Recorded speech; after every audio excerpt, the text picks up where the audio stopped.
Hi guys! Good morning! Welcome back sa YouTube channel namin ni Papa Bits. Ayan, for today's video, sa katunayan is nandito po kami sa Compostela, November 6. Bumihag pa kami ni Papa Bits is alas 6. Dumating po kami dito alas 9 dahil medyo traffic. Yun nga, napursigi kaming nakapunta dito dahil walang signal. Nagkaroon lang po kami ng signal kagabi doon sa sugod, mga alas 10 ng gabi. So yun, doon ko po nakita yung nangyari po mula Danau hanggang sa city, binaha. Yun, nakakalungkot po.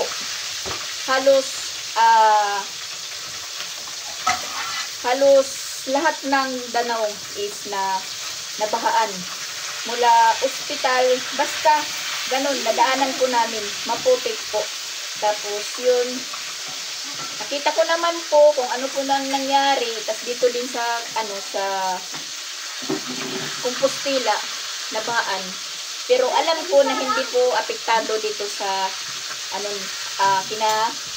lalagyan ni Jing or tinitirahan dahil mataas.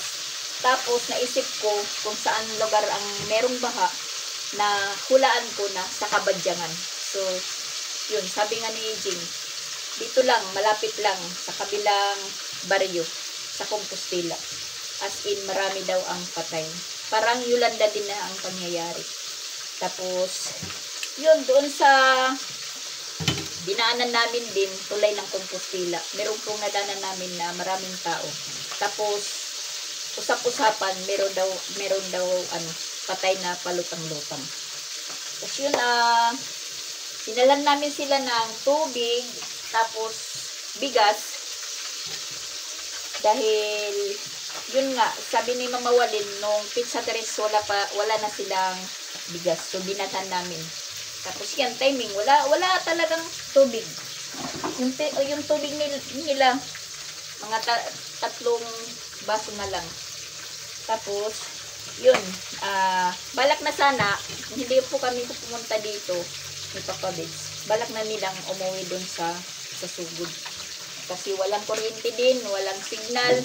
Kami, may signal kami doon, pero walang kuryente. May signal naman po kami, pero ang mangyayari, malulubat naman po.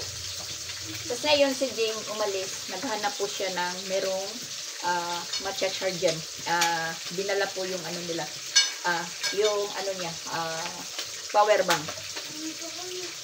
Tapos, pag walang kuryente, wala silang tubig. Wala silang ligo-ligo.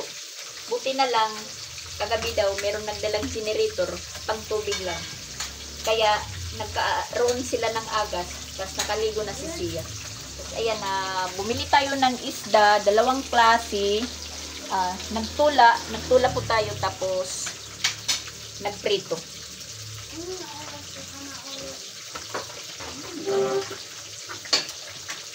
Buti pa dito, nakaisda sila.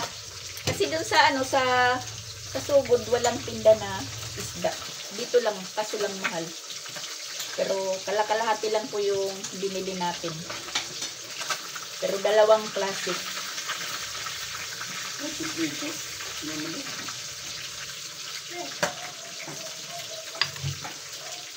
Nakaisda sila dito, samantala doon sa amin, puro kami sardinas. Ngayon, plano nilang umuwi doon muna dahil yung klase nila James, parang sa Lunes daw, magkakaroon na sila ng klase. Uwi lang muna. Kasi walang kuryente at walang signal. Sabi ko, kung hindi maubos po yung ulam namin dito, dadalhin namin na lang.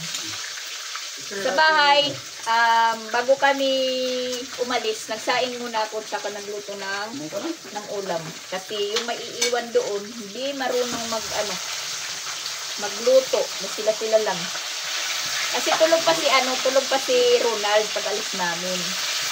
Dahil late na po umuwi, nag-charge po siya, nagpa-signal.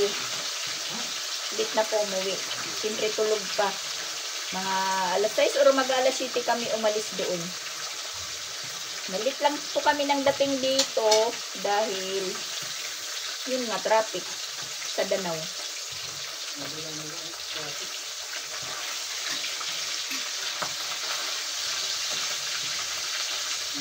Mamaya, pag makadaan po kami, kukuha tayo ng video. Yung inanuhan ni Elias, yung yung pinansertan ni Elias sa boardwalk, pwede pong tamnan muna ng palay. As in, putik po yan. Pati yung plaza ng Danau, putik po yan. Dahil malapit yung dagat, saka maraming tulay. Dito naman, habang papunta kami dito kay Jing, parang wala kami natanaw or nakita na binaha. Yung nabaha talaga sa Compostela is doon sa kabila. Kung isipin natin, sugod kami, parang katmon po yung baha, pero sakop pa rin ng Compostela. Yun nga, Kabadyangan Compostela. Kung saan po nakatira si Pia Vlogs. Dahil mababa yung lugar nila doon, pero sabi, ngayon lang daw, kumpiyansa sila dahil bagyo-bagyo daw, hindi binabaha. Yun din po yung nangyari doon sa Tacloban sa amin. Kumpiyansa. Yun, pagkaroon ng signal kagabi, mga alas 10 nagkaroon ng signal. Medyo nakaidip na po tayo. Tapos parang nadidinig ko yung cellphone ko. Maingay. Tang, yun. Nagka-signal pala. Kinuha ko, pero 30% lang po ako. Talagang malulubat na. Tapos maraming chat sa akin. Mga doon, pamilya namin sa Tacloban, nangungumusta. Si Rosan, may post na. Kasi nakita niya na po yung nangyari ng Cebu na binahaan talaga, as in bubong na lang yung nakikita. Ang akala po nila na kami kasama po sa awa naman ng Diyos, hindi po binaha kami. Yun lang, mayroon din paghihirap dahil hindi naman natin iniisip na ganun talaga. Tapos nawalan ng signal, nawalan ng kuryente. Mahirap talaga kumilos pag walang signal.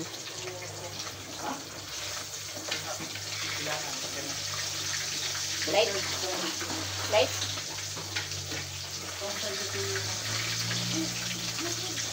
Ang power bank sa eskwelahan daw ni Jing, may light na.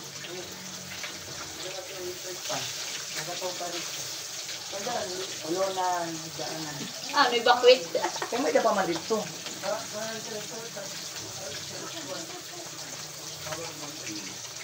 Ida na ito, tapos i-charge sila akong kuwan. Kay anak, wala ako charger. Aday. Ito nalang ako dito.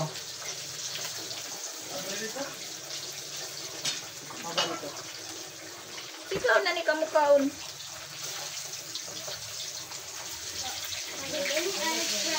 It's bright. Dapat dabi.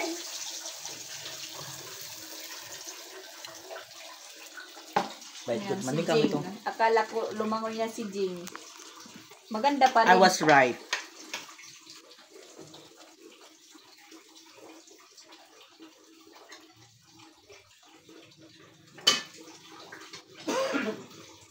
Alalang-alala po kami. Mas okay pala sila dito. Nakakarne. Oy, hindi. Yung karne namin is galing din sa Virginia dahil lumutang po yung mga products nila. Yun pala. Yes. Mabtik ba yan kasi pagkain? Naalala ko tuloy Yolanda. Ganun din abtik. Yung kinuha ko puro lotion. Sako-sako sa Yolanda. Sako, lotion, toothbrush, Pulbos. sabon, pulbos, marami lang po. Yun po. Hindi na kasi ako nakaabot sa mga pagkain. Ngayon, ganun pa rin yung ginawa niya.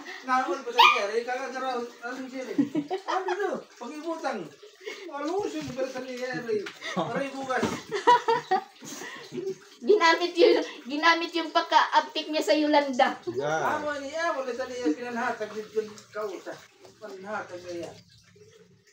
Sige lang, kahit hindi walang kinakain, mabango. Malinis. At least yung pag ano ko, pag lagay ko doon, naubos lahat. Hinati-hati. Mm.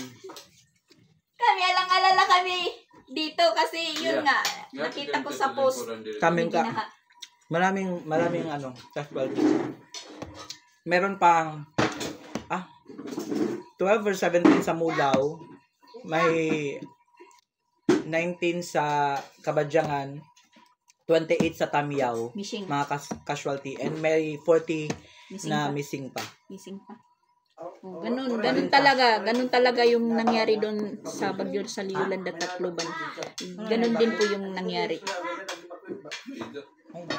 Sa eskwelahan nila ginawang evacuation. Pero may light na daw. So yun, alang-alala po kami. Akala namin wala na silang kinakain. Yun pala is baliktad. Kami sardinas, naka-Virginia pala sila.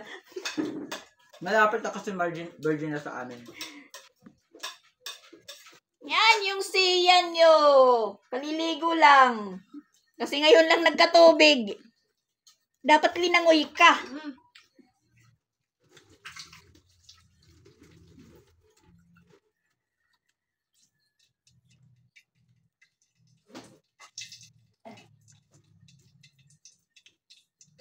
Rekomendasi ya?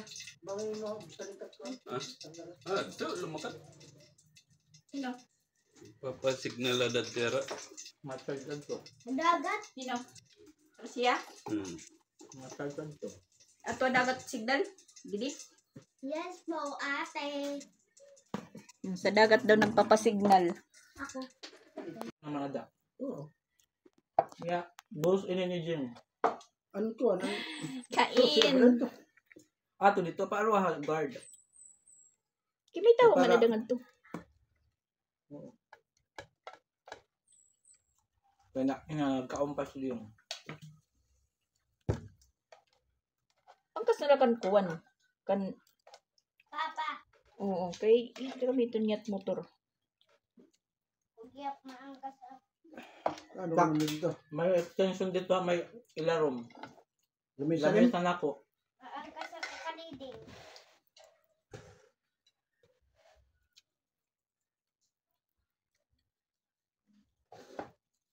May signal dito. Alright. Punta muna kami ng eskwelahan. Ng eskwelahan ni Jing. Mag-charge. Ha? Tubig. Dadarang tubig? Kaya mamaya ito yung kuwan ito. Ada dito? Hala?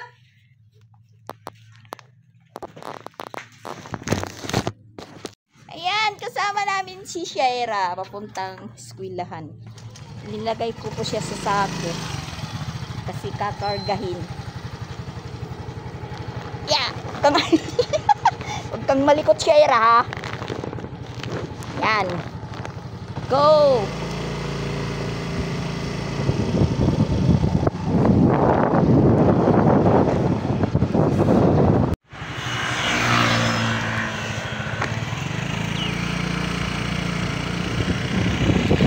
Yan, nandito na po kami. Buti pa dito sa room ni Para tumagamit na doon ang Jing. Dahil may kuryente at saka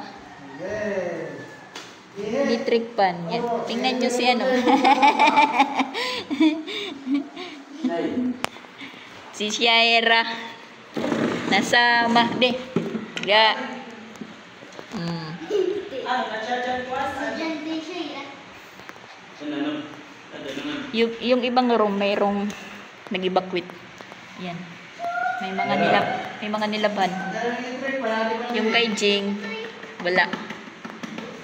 Kaya ayan, malinis. Binaha din naman dito pero hindi inabot. Charge muna kami, mag-charge. Mga nag-evacuate dito. Buti nga dito mayroong tubig din at saka kuryente. So, charge muna kami. Tapos, mamaya-mayang hapon, pag hindi na mainit, uuwi muna kami doon sa Sugod. Uuwi muna sila. Kasama namin umuwi.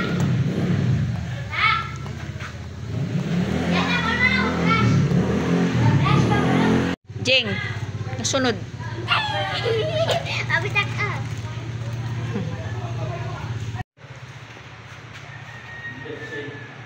Malamig yung classroom ni Jing, guys. Hindi kita makaturog. Parang naka-aircon. Madak, hindi kita makaturog. Pwede. Yan, hindi na kita makaturog. Mayangin suga. Mayangin suga. Alis muna kami ni Jing. May pupuntahan daw kami. Magpapasignal muna po kami para maka-update po kami kung ano po yung mga kaganapan. Si Kapabis lang yung naiwan sa loob. So ayan, nandito po kami sa seaside guys. Ha? Dito po kami nagpapasignal. Pero hindi pa ako nakakaano ng signal. Nakakahagilap dahil huli-huli daw yung signal dito. Po yung seaside nila. Yan, maraming nagpapasignal.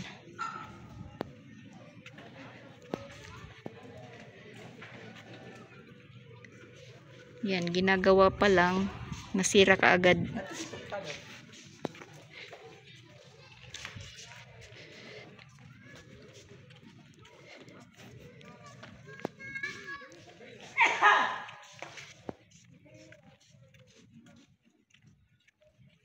Yan, tahimik yung karagatan. At ang ganda-ganda po. Ang linaw-linaw. Pero yung inaayos para sa Alcuba, yan, aayusin na naman dahil nasira. Nasa seaside po kami. Nagpapasignal pero wala pa akong signal.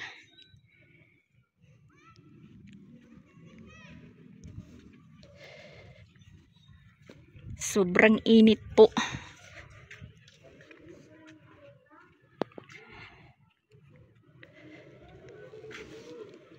Yung oras is 12:00, tanghaling tapat.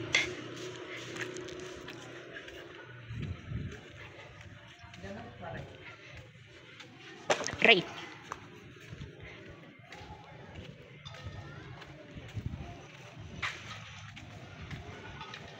Nasa seaside po tayo ng Compostela.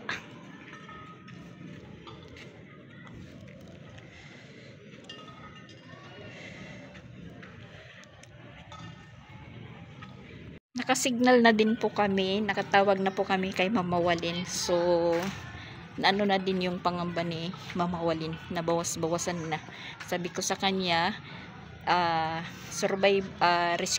rescue po kami, tapos ako naman po nag-rescue kay Lajing. So, pareho kami mga survivor ngayong Tino. Yun nga, sabi ko, mas okay pa po sila. Kalagayan nila, yung ulam nila is Virginia, so kami naman palaging sardinas, pansit canton, kasi nagkandaano daw yung mga dilata ng Argentina, so nakapanguha sila. At ayan guys, nagsulo tayo dito sa classroom ni Jing. 3:30 na po yung oras. Bumalik si Jing dun sa seaside ng pasignal. At yan, napagplanuhan po namin, uuwi muna kami lahat ngayon kasama sila. Tapos, in kaso po na hindi pa mag-light doon, tas matagal pa, so, babalik naman po kaming lahat dito sa Compostela. Tapos, dito po kami mag-stay sa room ni Jing dahil may kuryente, tas may electric pan na. Doon naman sa sa taas, sa subdivision, wala pa rin kuryente at saka signal. Nandun sila ngayon sa hindi boarding house, sa bahay na ni Jing, naliligo, nagbibihis. Tapos yun, uwi na po kami ng sugod. So ang mangyayari naman po is dala namin si Shaira. Tapos, iwan ko lang kung pagbalik namin yan. Problema na naman, dala-dala namin si Shaira. At parang malapit-lapit ng mga nagsishare dahil malaki na po yung tiyan. Tapos yun nga, maraming evacuation dito sa taas. Tapos halos lahat nandun sa taas. Biktimas po sila ng baha. Na sabi nga nila, is wala silang naisalba na nagamit, na mga gamit. So parang nagbalik tanaw yung nangyari po sa amin doon sa Tacloban ng Magbagyo Yolanda. Dahil doon meron po kaming nakasama sa seaside na nagpapasignal. Naririnig ko lang po, kausap siya ng isang ka-co-teacher ni Jing, nakakilala, na sabi niya, buti kuno kung mabibigyan po sila ng pinansyal, dahil kahit isang gamit daw wala silang naisalba, tapos yung tubig hanggang dito daw, sabi ng babae. So ngayon may napag-alaman po ako, kasi paikot-ikot si Jing dito kung sino po yung mga naka-evacuate dito. Meron pong taga-liluan, dahil yung liluan din is binaha. Tapos yung binaha kila Jing, kasi nasa portion taas si Jing, yung baba. Yun nga, nasabi ko na kanina na pagtingin ko sa post ng Compostela na binaha, yung sumagi sa isip ko, yung Kabadyangan. Kabadyangan po na lugar, dahil mababa po yung lugar. Tas nabanggit ko din po na parang doon nakatira po si Pia Vlogs. Tas wala naman tayong naging balita sa mga nangyari pagkatapos po ng bagyo, dahil wala po talagang signal mula pa ng 3 ng gabi.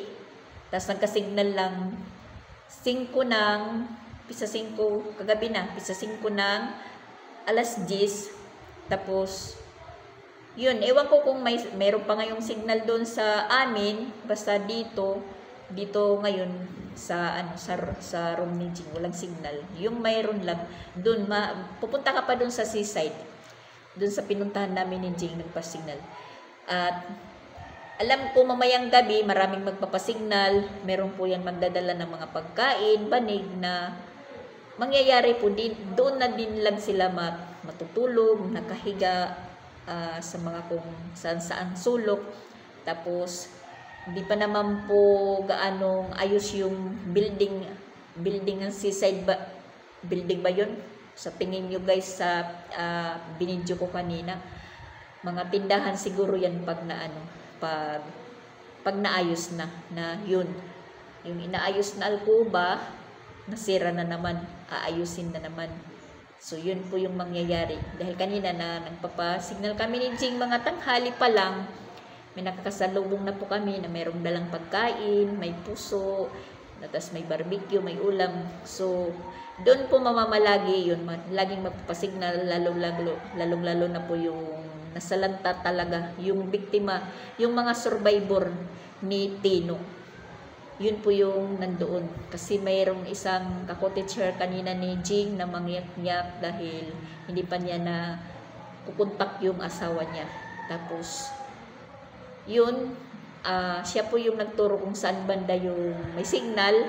Ibinigay sa akin yung payong niya. Sabi niya doon daw banda. Ang init, sobrang init dahil tapat na tanghali, alas 12. Kinontak namin si Mama Walin, kasi si Mama Walin ang talaga, parang nababahala kung ano na po dito sila Jing.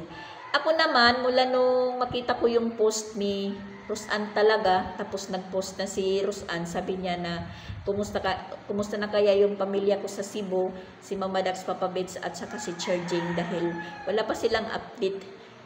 Hindi talaga kami nakapag-update or nakabalita kahit kami. Parang pareho lang po kami nagkakabahalaan. Ako iniisip ko paano ng Tacloban, sila paano na po yung Cebu. Pero sila po yung mas nababahala sa amin dahil nakita po nila yung post na mula Danao, Compostela, Liluan, Consolacion, Mandawi, Balamban, Mambaling, doon sa pinagtatrabahoan ni Ronald, Lapu-Lapu City, kung hanggang saan po yung baha na yung tuktok na lang ng bubong yung nakikita. Yun nga, dito, yung mga dito naka-evacuate. Puro yan mga binaha na walang po ng tirahan. Tapos kanina nang makadaan po kami sa Danao, parang hindi po ako nakapag-video. Natungangan na lang po ako sa mga nangyari. dahil yung putik po pag mula ng pagpasok ng Danau sa may LTO portion na kalsada, yun. Pero banda-banda pa, basta pagpasok ng Danau, nalubog talaga ng as in, kawawa yung mga bahay na nandoon sa baba. Dahil putik talaga yung natamo nila, putik. Yung mga gamit nila as mga maputik. Kanina na nakikita ko po na may naghuhugas ng mga pinggan, maraming putik. Tapos hanggang sa makaabot po kami ng tapat ng ospital. Sa ospital, pagtingin ko sa loob, putikan. Tapos yung sa kabila na private hospital, emergency, putikan din. Sabi ko, ganito pala yung nangyari. Save More, kasi sa likod ng Save More, dagat na po yan. Yung tubig, hindi dagat yung nagbabaha, kundi yung galing sa mga tulay. Kasi paano, mga barado po yung mga drainage, hindi po dumadaan yung tubig sa ibabaw talaga, sa ibabaw hanggang sa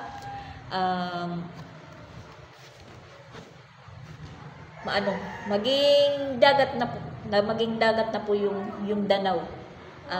Kahit lang sa parang yung pinuntahan namin na barbecuean, yung Plaza Sugod, yung barbecuean na tinayan namin ni Jing, nabaha po yan, yung plaza na yan nabaha.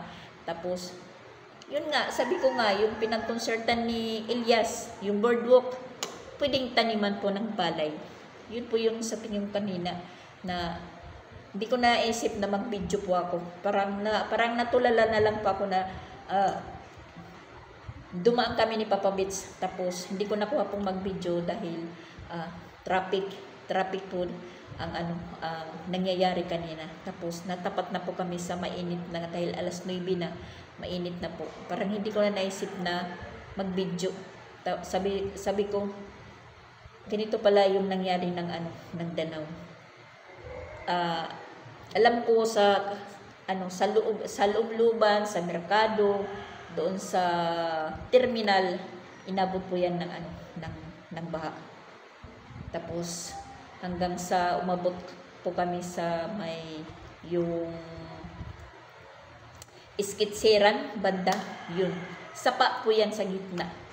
Na po yung pader, parang may porsyon na natumba. Di syempre yung tubig aapaw sa barangay mapupunta. Nakita natin kanina yung dagat is malinaw, tahimik, maliwalas. Pero may rescue na pambot, rescuer ng Municipal Compostela na naghahanap pa po ng mga missing po na namatay na hindi po pa nakikita hanggang ngayon. Yun, nasabi na din po ni Jing nung kumakain po kanina. So kami naman, nabahala naman po kami nang makita po namin yung post. Kasi wala nga kaming balitaan ni Jing kung ano na nangyayari. Ganon din si Jing, parang nababahala na po kami. Tapos yun, nakapanghiram po ako papunta dito. Kapanghiram po ako pang gasolina. Sabi ko, babayaran na lang kung magkasignal. Yun po yung sabi ko. Pupunta lang po kami ng Compostela. At yun, pagdating namin dito sa Compostela, trinay namin kung may tinda na isda. Yun nga lang, mahal na. Yung kilo ng isda, magkano po? 300 yung kilo.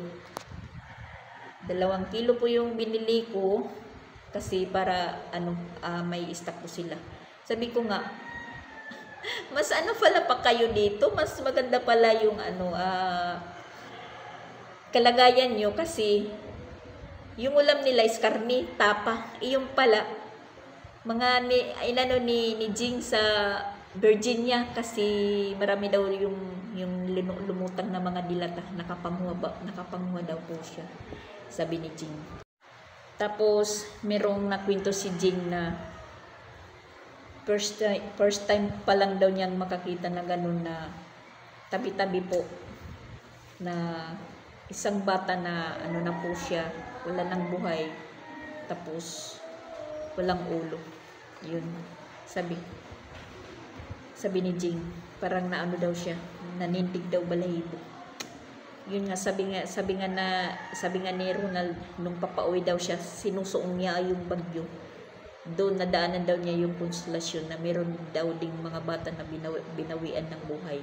Mga 5 daw yun, pero mga bata pa nag-iedad 5 years old, 1 year old, siguro na anod. Tapos yun nga, yung katabing bahay namin, yung biinan niya, kapatid ng biinan na andaw din, na anod sa Danau. Ang akala ko lang na yung Danau, binaha.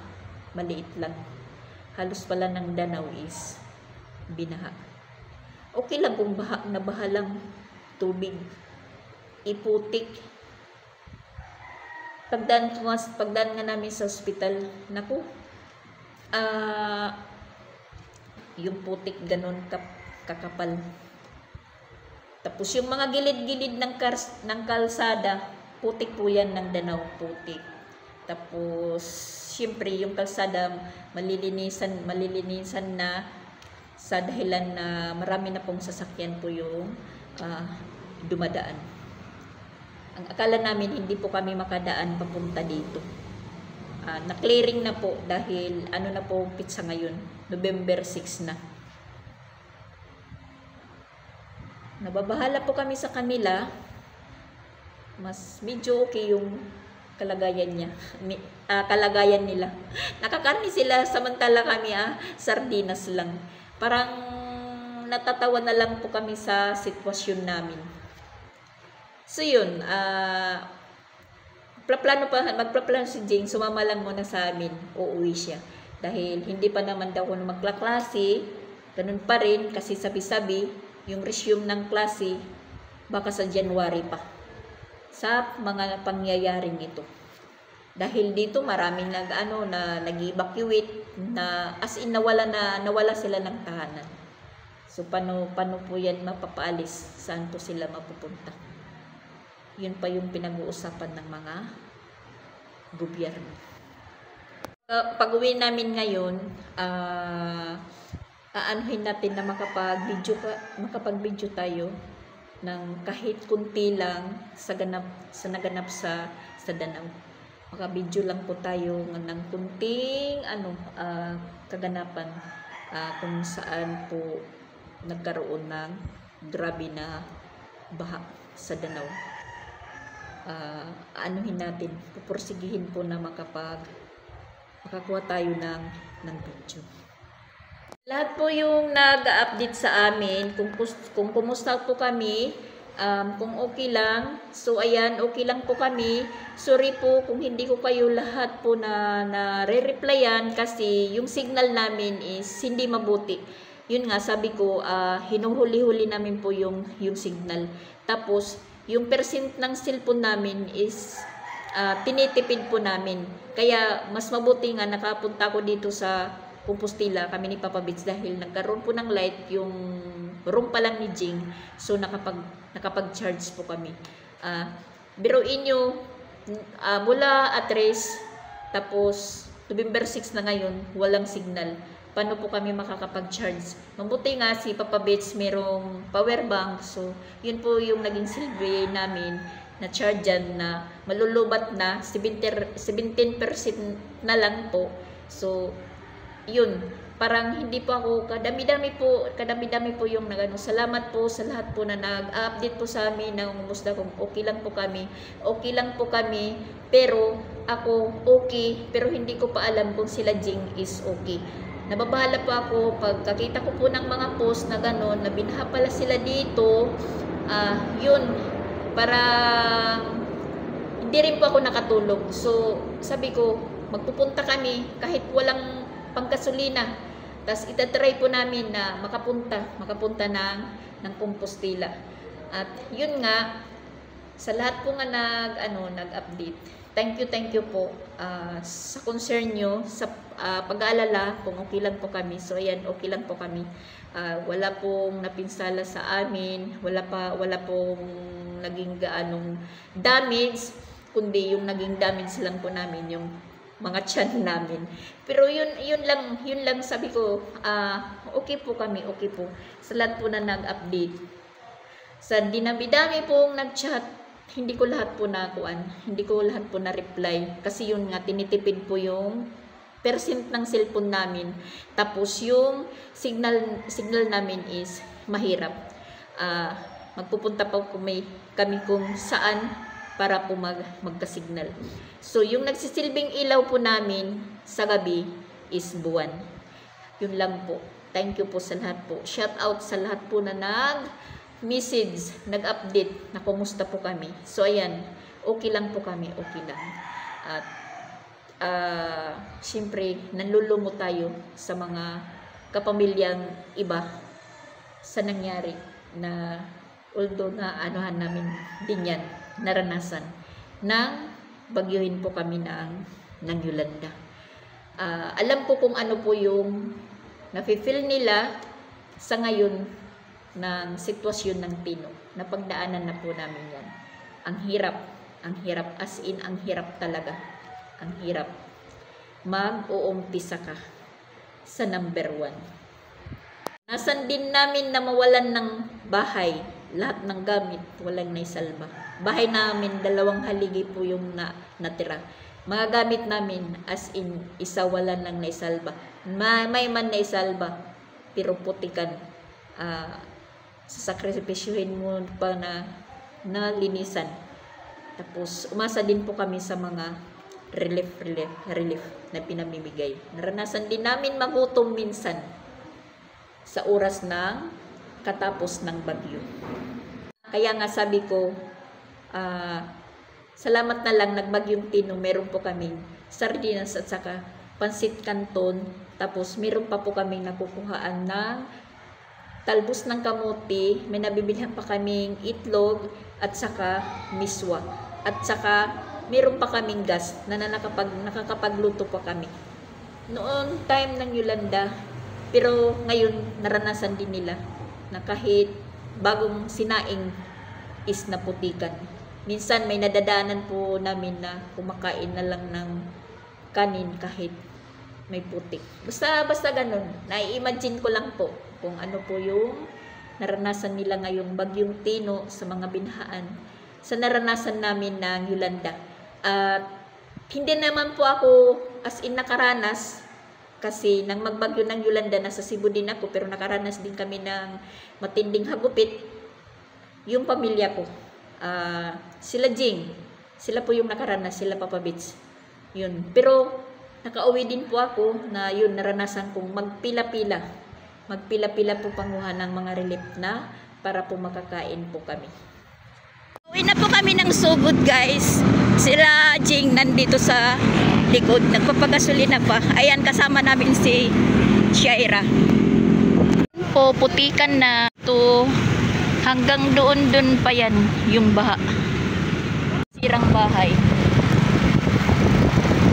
Kais nandito na sa gilid ng kalsada.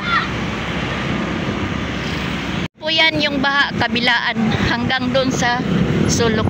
Tas dyan po yung skateboard, laruan. Nagiba yung pader ng sapa. Yan po yung kinonsertan ni Elias. Yan, tingnan nyo. Putikan.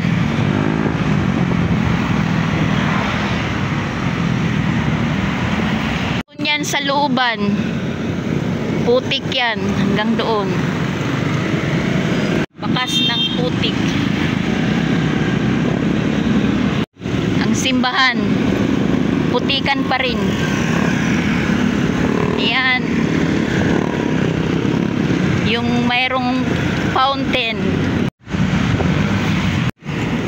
Yung sands, ayan, putik. Hanggang doon yan sa loob. Hospital. Tingnan po nyo. Putik yan sa loob. Maputik.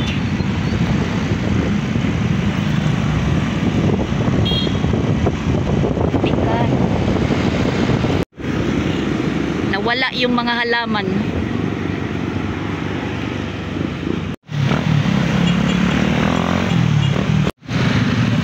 Yung tulay ng Danau, yan po banda hanggang doon po yung Kawawa. Dahil as in binaha talaga dyan.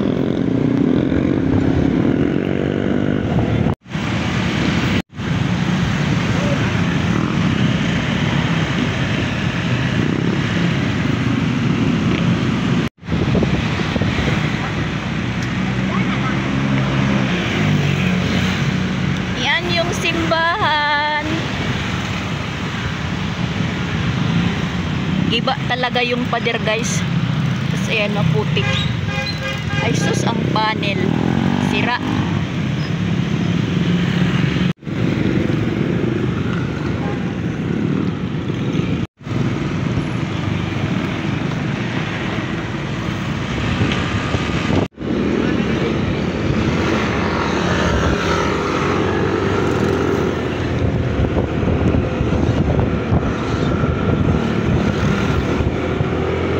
Naka-broadcast po dito.